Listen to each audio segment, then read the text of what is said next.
Let's rewind to the year 1978, a time of disco and daring designs. The Audi 5000 just rolled off the production line with a sleek, sophisticated and exuding luxury. This German-engineered marvel promised to be more than just a car. It was a statement. But behind its glossy exterior and cutting-edge technology lurked a hidden danger, a flaw so severe it sent shockwaves through the auto industry and forever altered the course of automotive safety. Buckle up as we delve into the deadly defect of the Audi 5000. The Audi 5000 began as the Audi 100 in 1968 for the European markets. The 100 was a pivotal model in Audi's history, marking a significant evolution in the brand's approach to design and technology. The 100 showcased a clean and modern design. It was primarily available as a four-door sedan, although later versions included a two-door sedan and a variant with a hatchback-style opening, known as the Audi 100 Coupe S. The car's design was characterized by straight lines and a clear, uncluttered look, which was a departure from the more ornate styles of the 1950s and 60s. The first generation, known as the C1, was produced from 1968 to 1976 and boasted a 100 horsepower engine in a front-engine front-wheel drive layout. Initially, the Audi 100 was offered with a range of four-cylinder engines. These included 1.8-litre and later 1.9-litre engines, notable for their efficiency and reliability. In the mid-1970s, Audi introduced a 2.1-litre five-cylinder engine, which was a significant development, as it laid the foundation for the five-cylinder engines that would become synonymous with Audi in the years to come. One of the notable innovations in the Audi 100 was its aerodynamic efficiency.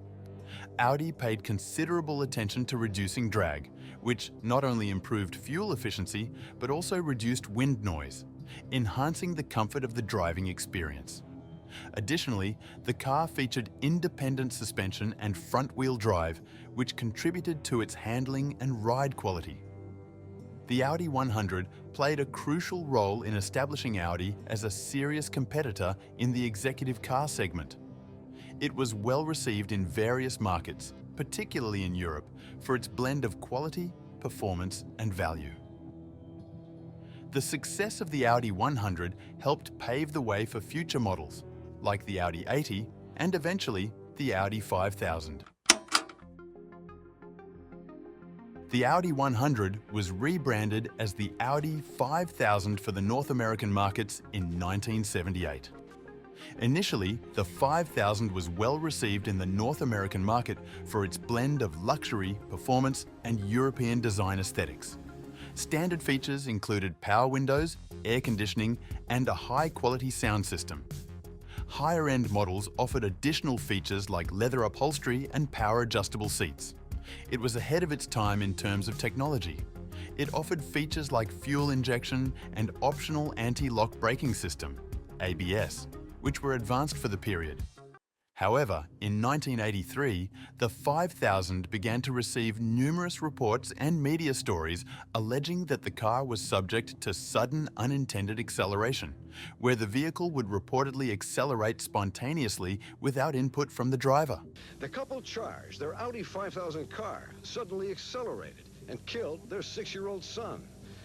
These reports were accompanied by accounts of accidents and even fatalities linked to the alleged problem. It was reported that there were as many as 6 deaths and 700 accidents due to an alleged unknown defect within the car's mechanical systems. Audi voluntarily recalled the affected models to inspect them and implement the necessary modifications to reassure customers. Audi's research team worked hard to identify what caused the unintended accelerations. After long days and stressful nights, the team could not identify a mechanical fault within the car. As such, Audi's first response to the reports suggested that the drivers of the cars involved in the accidents were at fault for accidentally pressing the accelerator pedal instead of the brake pedal. In fact, the National Highway Traffic Safety Administration even concluded that most of these reports were caused by the confusion of pedals. At this time, Audi was facing a lot of backlash from customers. They initiated a major public relations campaign to manage the crisis and restore consumer confidence. This involved communicating their findings and the steps they were taking to address concerns. First, Audi altered the pedal configuration by introducing a spacer behind the brake to move it a bit more forward and increase the distance between the accelerator and brake pedals. This redesign aimed to reduce the likelihood of pedal misapplication, where drivers might mistakenly press the accelerator instead of the brake. Shortly after, Audi implemented another recall, which made the spacer even bigger. Unfortunately, this redesign did not fix the issue, and the number of customers reporting this problem with their cars kept increasing. Shortly after that fix was implemented, Audi introduced a better shift lock system, which required the driver to press the brake pedal before shifting the car out of the park position. In order to move the shifter from park to any gear, the driver must have his or her foot firmly on the brake. So before getting underway, the driver's feet are properly placed. Audi finally made progress with this fix, which reduced the number of unintended acceleration reports, though this did not stop all of the reports. In 1986, CBS News' popular investigative program 60 Minutes aired a segment that addressed the unintended acceleration issues with the Audi 5000. The report claimed that Audi 5000s were prone to sudden, uncontrolled acceleration, which led to numerous accidents and injuries. The news program segment featured 6 interviews with Audi 5000 owners who had sued Audi on the claim that their cars had accelerated unexpectedly, sometimes with disastrous consequences. CBS also interviewed expert engineers whose investigations led them to believe the issue could be due to a fault in the idle stabilization system that could lead to more gas being sent to the engine, thus moving the car without pressing the accelerator. More on that later. The drivers interviewed recounted incidents of the car lurching forward, even when the driver's foot was on the brake. To illustrate the issue, the segment showed footage of an Audi 5000 accelerating on its own in a parking lot. However, it was found upon further investigation revealed the footage of the car accelerating on its own in the parking lot was manipulated. The experts who had performed these tests could not recreate the unintended acceleration, just like the Audi research team before them. So, they decided to engineer a system that would allow the car to accelerate on its own. Engineers fitted a canister of compressed air on the passenger side floor to pump fluid via a hose to a hole drilled into the transmission. They also rigged a system for the shifter to move into drive on its own, thus creating the illusion that car is moving with nobody inside it. As you can assume, this report sparked a public outcry and widespread fear about the safety of Audi vehicles. Many Audi owners began to believe that their cars were unsafe to drive. Though, despite the lack of conclusive evidence, the damage to Audi's reputation in the United States was significant. They were forced into recalling the idle stabilizer, despite them firmly believing that it was not the cause of the issue. Following the report, the National Highway Traffic Safety Administration conducted an investigation into the alleged unintended acceleration in Audi vehicles. The NHTSA conducted a comprehensive review of the alleged unintended acceleration incidents, examining both the technical aspects of the vehicles and the circumstances of the reported accidents.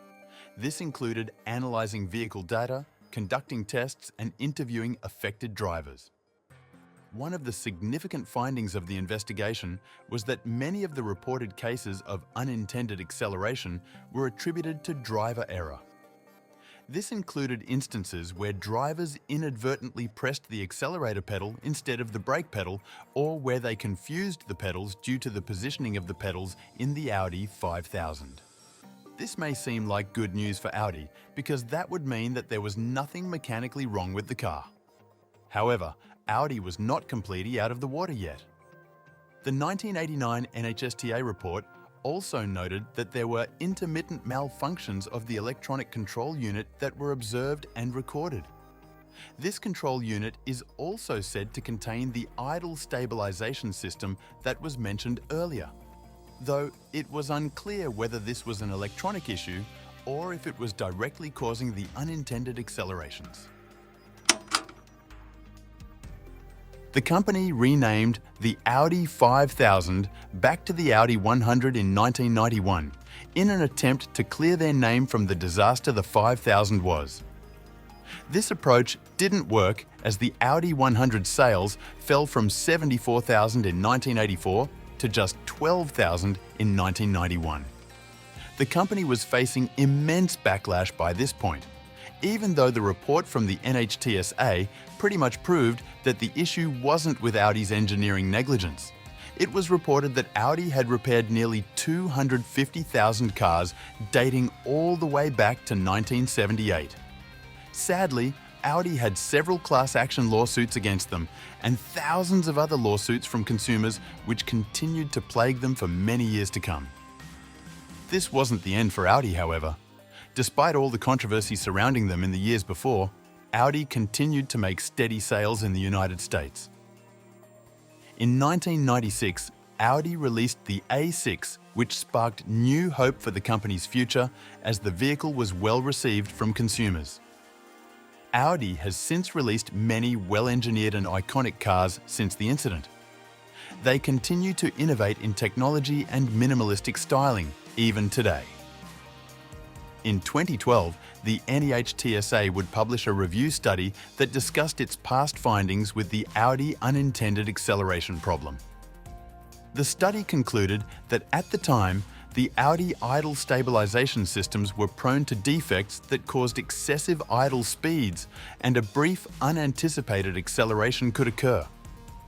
These unanticipated accelerations were exacerbated by pedal misapplication resulting from panic, confusion, or unfamiliarity with the car. CBS News faced backlash for the story on the Audi 5000, once it came out that they faked the problem for media attention and views. If you're wondering why I haven't showed any footage of the 60-minute story, it's because a copy of it on the internet doesn't exist. CBS has since buried the story, and when they are faced with the findings from the NHTSA report, which concluded that there was no mechanical fault within the car, the only thing they'd have to say is that the NHTSA report is just an opinion. It's up to you to choose who you believe.